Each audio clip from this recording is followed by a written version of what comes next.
அனைவருக்கும் எஸ்பி ஸ்லோகாஸின் இனிய வணக்கம். திருப்பாவையில் பாசுரம் 12.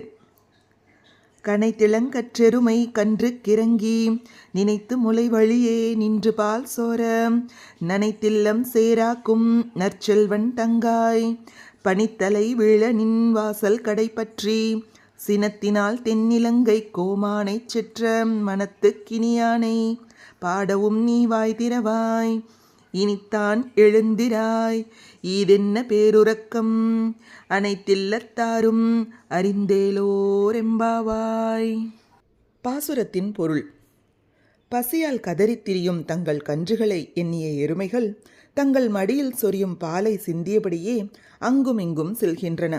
அவை சொரிந்த பால் இல்லத்து வாசல்களை சேராக்குகின்றது. இந்த அளவுக்கு விடாமல் பால் சொரியும் எருமைகளுக்கு சொந்தக்காரனான ஆயனின் தங்கையே, கொட்டுகின்ற பனி எங்கள் தலையில் விழ உன் வீட்டு தலைவாசலில் நாங்கள் காத்து நிற்கிறோம். சீதையை கவர்ந்து சென்ற ராவணனின் மீது கோபம் கொண்டு அவனை அழிக்க ராமாவதாரம் எடுத்த கோமானாகிய அந்த நாராயணனின் பெருமையை பாடுகிறோம். நீயோ இன்னும் பேசாமல் இருக்கிறாய். எல்லா வீடுகளிலும் அனைவரும் எழுந்துவிட்ட பிறகும் உனக்கு மட்டும் ஏன் பேருறக்கம்? விளக்கம்: எருமைகள் பால் சொரிந்து உறங்கும் தோழியின் இல்ல வாசலை சேராக்கிவிட்டதால் அவளது வீட்டுக்குள் நுழைய முடியாத பெண்கள் அவளது வீட்டு வாசலிலுள்ள ஒரு கட்டையை பிடித்து தொங்கியபடி அவளை எழுப்புகிறார்களாம். இந்த பாடலில் தலையிலோ பனி பெய்கிறது.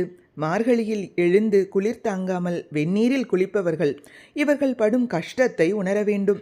கீழே பால் வெள்ளத்தால் குளிர்ச்சி, மேலே பனியின் குளிர்ச்சி. இத்தனையையும் தாண்டி இறைவனை அடைய எத்தனிக்கிறார்கள் இவர்கள். எவ்வளவு சிரமப்பட்டேனும் ஒருவர் விடாமல் எல்லோரும் அவன் திருப்பாதம் சேர வேண்டும் என்பது இப்பாடல் உணர்த்தும் கருத்தாகும்.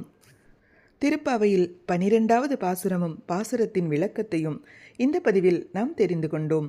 இது போன்ற ஆன்மீக விஷயங்களுக்கு மறக்காம நம்ம சேனலை சப்ஸ்கிரைப் பண்ணிக்கோங்க.